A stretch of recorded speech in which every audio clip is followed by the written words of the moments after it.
Good evening, Cedar Falls, and welcome to our Committee of the Whole meeting for Monday, February 7th, 2022. I'll now call this meeting to order. And our first item tonight is a Board of Adjustment interview with Ruby Hibben. So we have this opportunity with City Council, as they've requested, to always interview our new candidates for the Board of Adjustment. So Ms. Hibben, if you could just tell us a little bit about yourself. Sure. Good evening, everyone. Oh, am I close enough? There we go. Good evening, everyone. Thank you for being willing to have me come in front of you tonight. My name is Ruby Hibben. I'm a lifelong Cedar Falls resident. After a little bit of a stint in Georgia, I came back so I could live and work here. On the professional side of things, I'm a senior account manager for Ambridge Marketing and Fundraising. On the personal side of things, my husband and I, Blake, have 2 little girls. We live up the street from Pfeiffer Park and love everything that Cedar Falls has to offer. Okay, thank you. And Ms. Hibben had gone through a selection committee process, which had included Kelly Dunn interviewing on that. And we thank the selection committee for their hard work to bring forward as a candidate. I would ask if council has any questions for Ms. Hibben. If not, a good one always to start us off is what gave you an interest in Board of Adjustment specifically? Yeah, thank you. I see serving in the public space as a type of responsibility. I have loved living and working and playing in Cedar Falls all my life, and was looking for an opportunity to be of some type of service. I work full-time and have busy home life, and the Board of Adjustment and the position that I would help serve there is the right time commitment for me. And after talking with her name is escaping me, but I had an opportunity to have coffee with one of the chairs for the Board of Adjustment, and she said that is a great place to start, and I'm excited that I was able to move forward in the process. Okay, thank you. Other questions from council? Thanks for taking the time to give back to the community. We look forward to having you as part of the crew. If the council will approve during the next council meeting, your letter will come forward for council approval. Any questions for us? I don't think so. Thank you all very much. All right. Thank you so much for your time then. Right. So with that, that'll take us over into item 2, which is the FY23 budget presentation. We have 45 minutes originally budgeted for that, but we'll try to wrap up by 7 o'clock for our regular council meeting. No pressure, Director Rodenbeck. Sure. With that, I will turn us over to Director Rodenbeck for our presentation tonight. Sure. So thanks, Mayor. So tonight is about the FY23 budget. So it's our fiscal year that starts July 1st, 22 and goes through June 30th, 2023. Just a little bit maybe about what got us here. It is a budget or a process that takes a while. We try to start early, and since there's several steps in the process. So just a quick review. In October, November, we are asking departments to submit their budget requests to finance.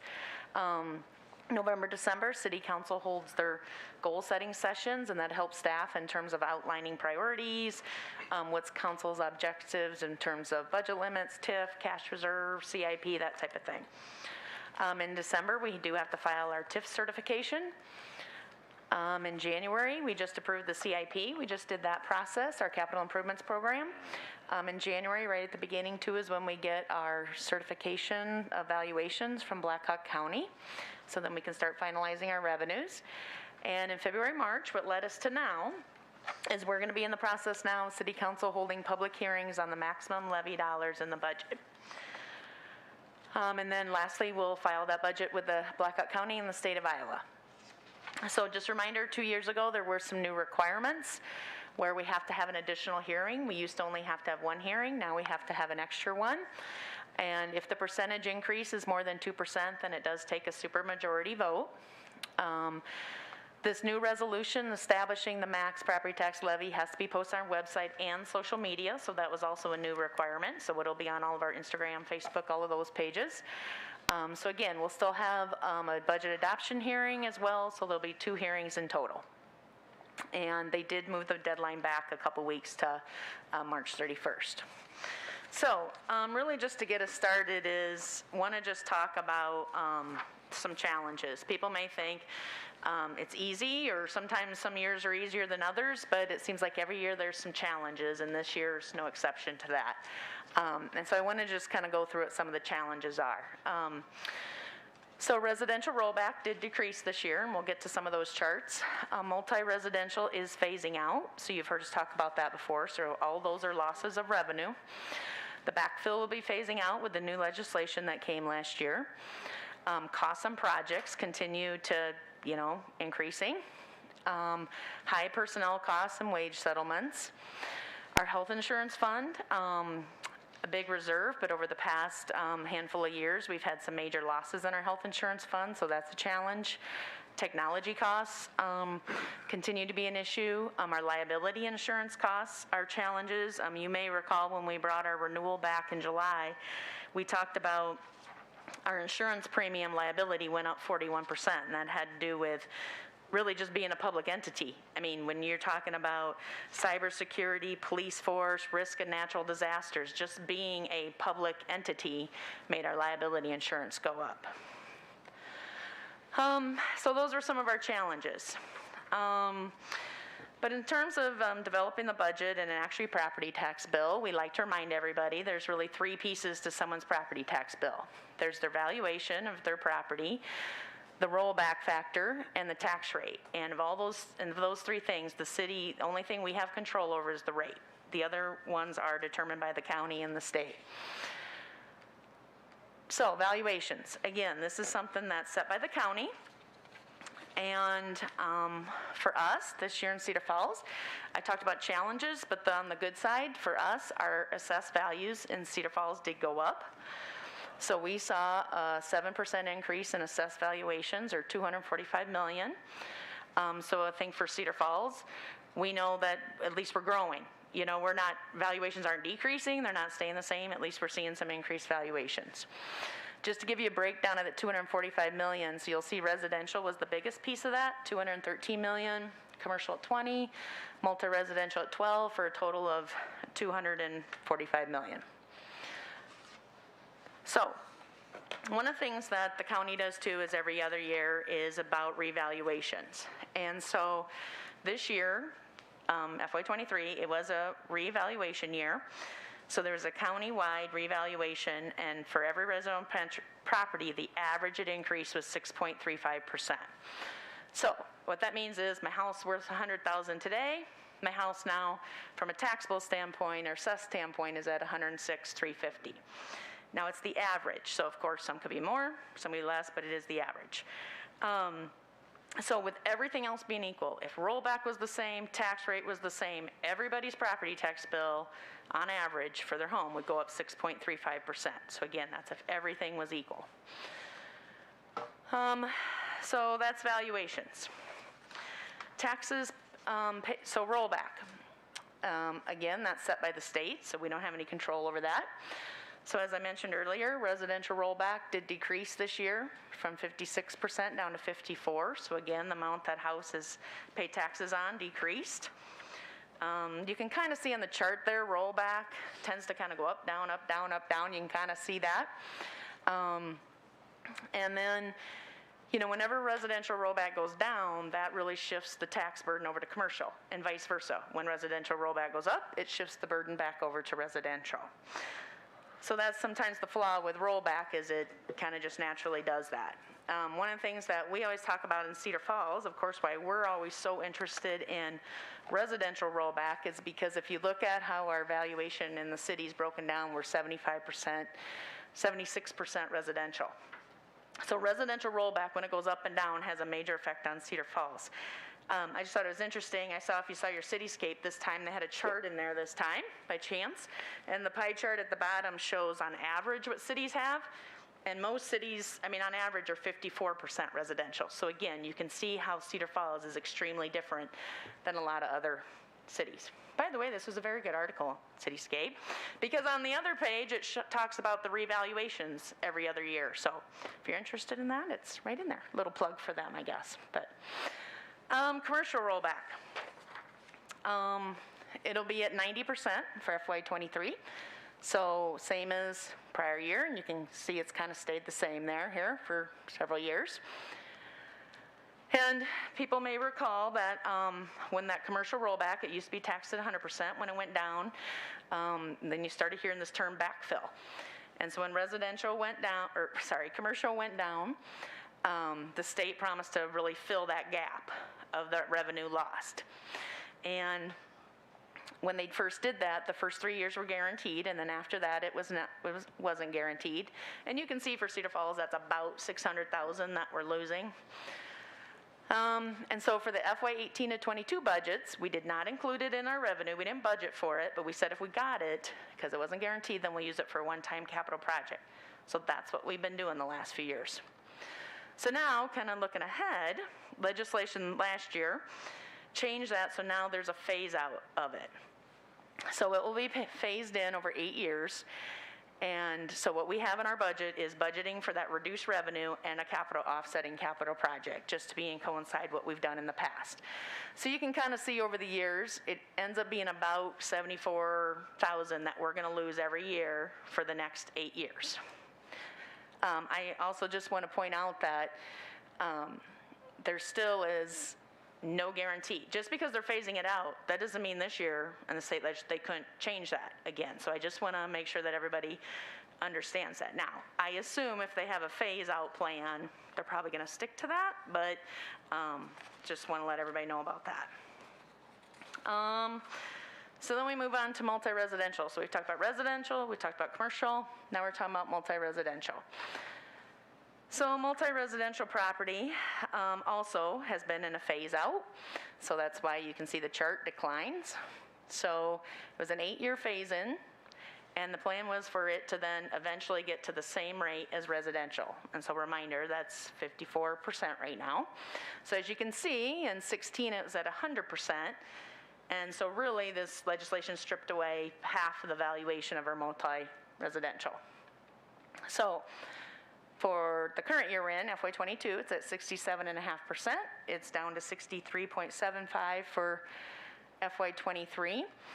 And then next year, FY24 will be that year that it goes down to the 54%. So you're going to see next year, when we're talking, there's going to be that huge drop on multi-residential. But at that point, will it just go away and there will only be residential? It's just going to be the same as residential at that point. Okay. Yep. So again, all these things I just talked about, that's some of those challenges I talked about earlier. Backfill phasing out, multi-residential phasing out. So then we finally get to the point, the part of the puzzle, I guess, that we actually have control over, the tax rate. So what we have in the proposed budget that you saw in your packet was the current rate we're at right now is $11.38, and we're proposing it to increase to $11.67. So it's an increase of 29 cents. You can kind of see, here's a little history of tax rates, and you can see they kind of go up and down slightly, and when you think about that, kind of follows that residential rollback chart that we saw earlier. Also of interest sometimes, people are interested in knowing, well, how do we compare to other cities? So you'll see on this chart for the current year we're in, our $11.38 rate, we're the 7th lowest out of the top 20 cities in Iowa. You'll note that there was a newcomer, so to speak, on the chart based on the new census, and that was Johnston. Johnston's now on the chart. I think what's interesting is that you can see also at the bottom the average is $14. So what I find interesting about the chart is even though we're 7th to the lowest, we're only $1.50 more than the lowest rate, but you can see that the highest rate is almost $9 more than us. So I mean, you can just kind of see that concentration right there, and then that really how it escalates up when you get to some of those other cities. So again, I think for us, you know, we're proud of the fact that we're trying to keep property tax as low as possible, and how we compare to other cities is beneficial to us. So adding all of that together, what does that mean for everybody's tax bill? We can talk about rollback and we can talk about assess, but I know what people want to know. Just what does it mean on my property tax bill? So we always do this chart because we always want to tell everybody the whole story. Again, we could go back to that original chart where I talked about the $100,000 house now would be $106,000. We could have just stopped right there and said, okay, you know, you have a 6.35% increase on your property tax bill, if everything else was equal, but it's not. So we like to go through and show that for a $100,000 home, you first have to add in the 6.35% increase in evaluation. Then you have to take the rollback, that decrease now down to 54%, and you take it times the new rate of $11.67. So for the house $100,000 home, that's a 4.6% increase on their property taxes. For commercial industrial, it's 2.5 because again, their rollback stayed the same and they had no revaluation countywide. And then I guess the real winner, so to speak, is the multi-residential. They're going to have a decrease because, again, of that large decrease in the rollback for multi-residential. So again, we talk about this really illustrates that tax burden shift. When one of those rollback factors goes down or up for one property, then of course the other property has to make up the difference. So this shows that tax burden shift. So again, I just want to say again, people's rates are not going up 6.35%. They're going up 4.6 on a residential home. Also just want to clarify that 4.6 might sound really high right now. Obviously inflation is at 7% right now, but even I get it, 4.6 sounds high, but I also want to reiterate that for a $100,000 home, that means $30 a year. Now, people may say, why do you always use 100,000? People's homes are more than that, but we also understand it's easy math. Therefore, if I have a $300,000 home, I can just take things times 3. So it's an easy way to do it. So again, if you look at this and you think about if I had a $300,000 home, that's less than $100 a year, less than, I mean, that's like $8 a month that the increase is that we're talking about. Max levy resolution. This is the other thing I talked about earlier, under the new requirements, and why I want to make sure everybody understands this slide is this is what gets posted to our social media pages. And so again, frustration sometimes when this is how the state did this a couple years ago. They don't include all the levies. How they do it will show that it's 6.3, but that's not, again, I want to go back to that chart. When you look at all of the factors, all of the levies, take the rollbacks, again, a residential home will be 4.6, commercial industrial 2.5, and multi-residential will actually go down. So unfortunately, it's the way the form works, but it does add confusion, which is kind of too bad. So that's kind of the bottom line, but I just kind of want to talk about other budget factors just to make sure everybody knows what went into this proposed budget. So we have continue to set aside the capital funds. I mentioned that about including the backfill and the capital. Continue to not utilize the full trust and agency levy that we needed. So there was $350,000 we didn't have to levy for FY23. We did not utilize the 27-cent emergency levy. All projects in the FY23 column of the CIP were included in this budget. We did not pay for any portion of the debt service out of the 810 levy. And I should stop, when I say 810, that's our general levy. I should clarify that. Also use our EMA levy, continue to use that for costs as it relates to consolidated dispatch and emergency management. Salaries and benefits. Salaries and benefits are a huge part of our budget, and when you think about the type of services we do, of course, that's why it's a huge part of our budget. So salary increases in the budget are in accordance with the union settlements that we had that range from 3 to 5%. Also budgeting for additional health insurance contribution to help out our health insurance fund. New positions are in this budget that were outlined in goal setting for FY23. IPERS, the pension system that most city employees are under, the percentage the city chips in stayed the same for FY23, 9.44%. And whenever that rate does change up or down, it's always shared between employees and the city. So it is a formula that works well that way. 411 pension, that's the pension that the police and fire are under. So everyone in public safety is under that. So for FY22, it was 26%, and it decreased in FY23 by 23.9, and that is set by the state. That's nothing we control. So the good news is even though we had salary increases, by that percentage going down, then that helped in terms of our costs for that pension system. So our property tax support for that particular pension system is 1.1 million. We are using some cash to help reduce the cost of that as well. Hotel motel tax revenue, people may remember that's probably the area we saw the biggest effect from COVID. So in this budget, we're budgeting to try to be back up to what we might call normal FY19 amounts, so about 800,000. We're budgeting for that. And hotel motel tax revenue does go to support parks, cultural, tourism, and there are some outside agencies that are funded by that as well. So speaking of that, I know sometimes in the past there's been questions about outside agencies, what we're funding. So we are, in this budget is 6 agencies in the community betterment grants for 24,000, 3 agencies for economic development for 55, and this includes facade improvements for College Hill and Community Main Street and Grow Cedar Valley. Half will be coming from this and half will be coming from the economic development funds. Health Trust, there's the Health Trust Board made a recommendation not to fund any outside agency this year based on interest rates being so low. Block grant will be just about 41,000. The band, municipal band, is requesting 35,000, which is the same as FY22.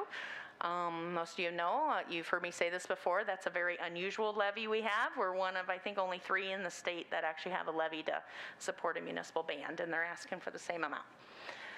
Met or Transit, they asked for a 3% increase, so the amount that we had budgeted for them for FY23 will be about 439,000. So again, showing a balanced budget for our general fund. Residential, the 4.6% increase. Commercial, see the 2.5, and multi-residential will have a decrease of 3%. So, what asking?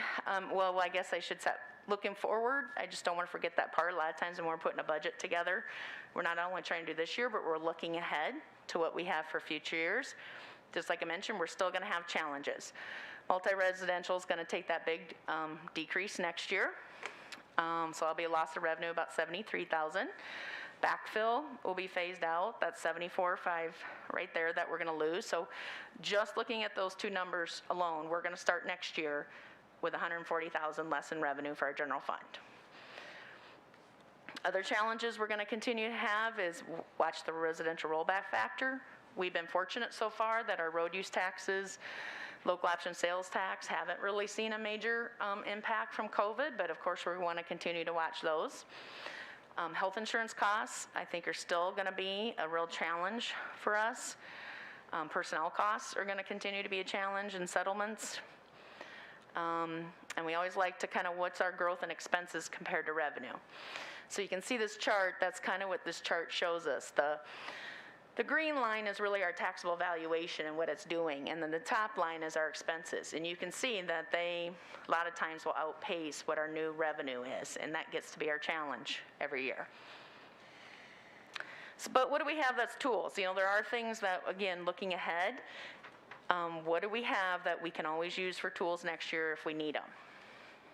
And I mentioned about we're not doing the full amount for trust and agency. We're saving up capital replacement funds for capital projects. Continue to save the TIF release for future economic development. Could use the 27-cent emergency levy, which is 557,000. But keep in mind that that means that's a property tax increase, though. I mean, it's an additional levy we would be adding.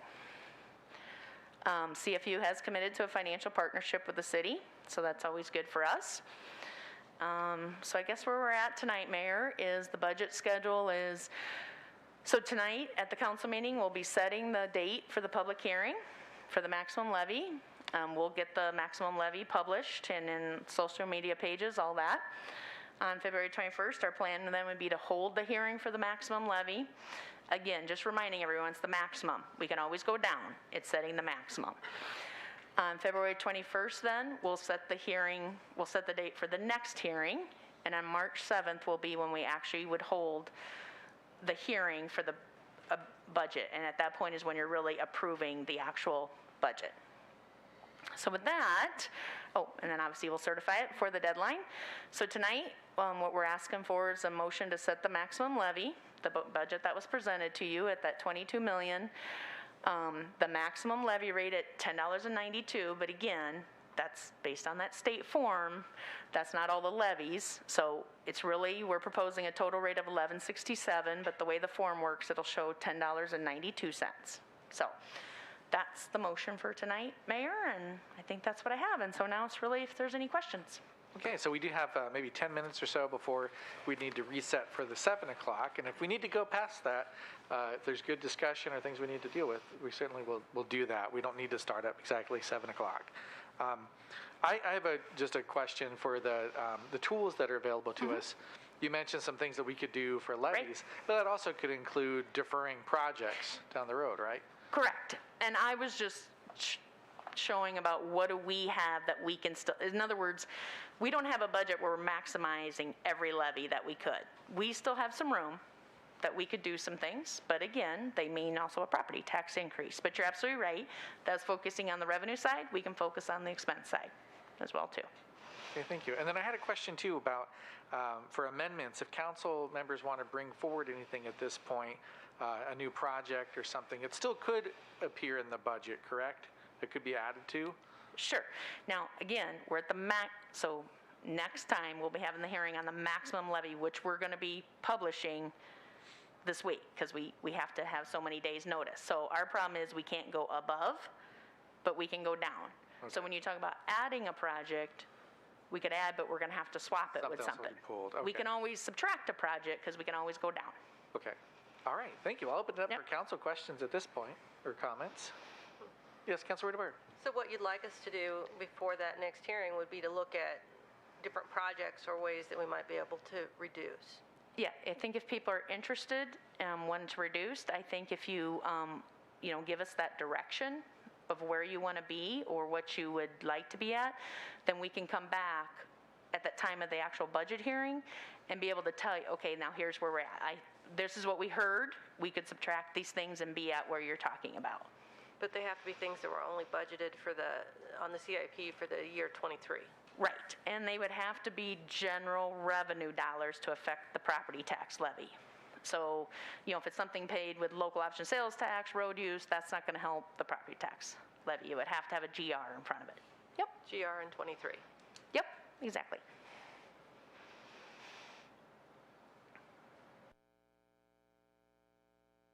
Cruz. Mr. Mayor,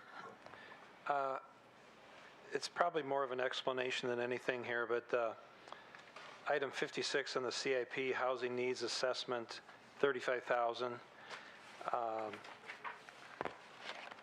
I don't recall the explanation of what we're assessing for our housing, and I say that because I went down to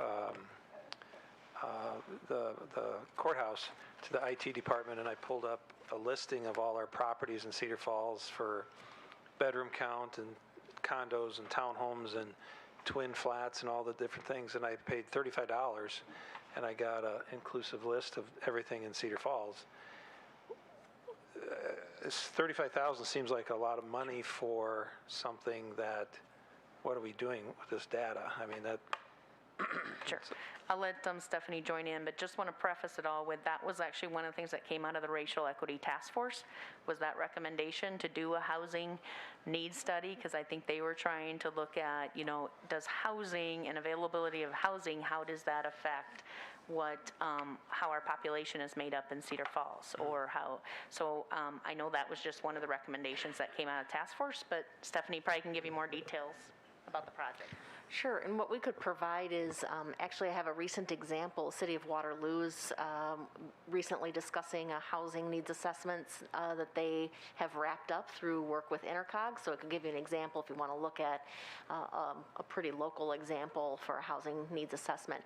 But one reason that came up through the Racial Equity Task Force work was in talking about how can we support and maybe expand housing opportunities, and particularly for like workforce housing or for low and moderate income families. This type of assessment is a requirement for at least one of the state programs that we know is available to help support that type of housing, and so that's why it was suggested.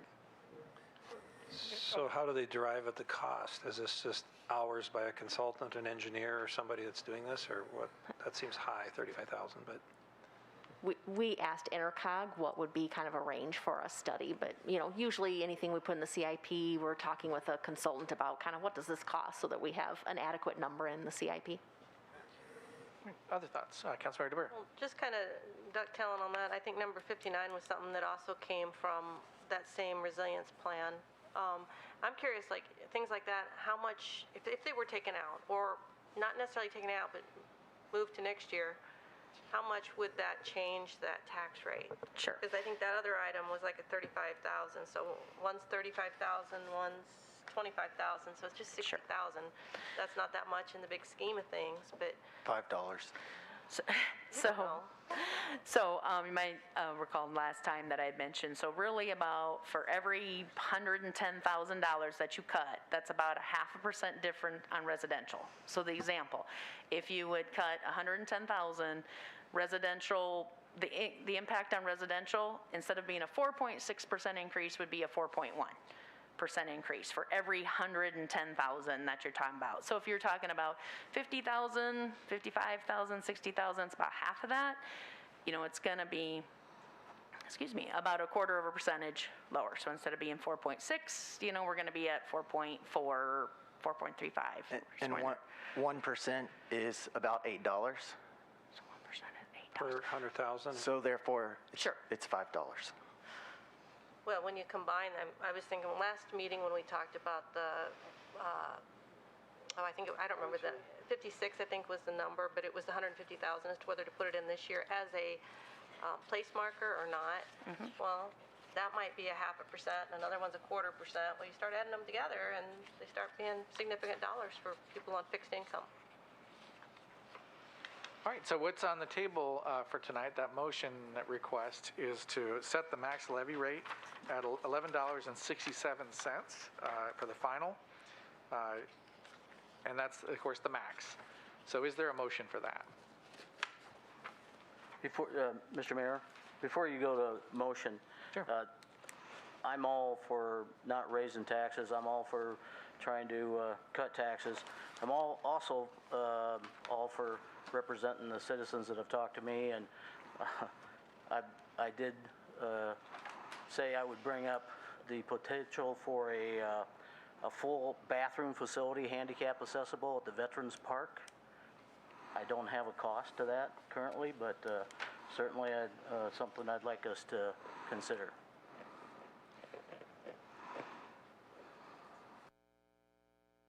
Councilmember Cruz.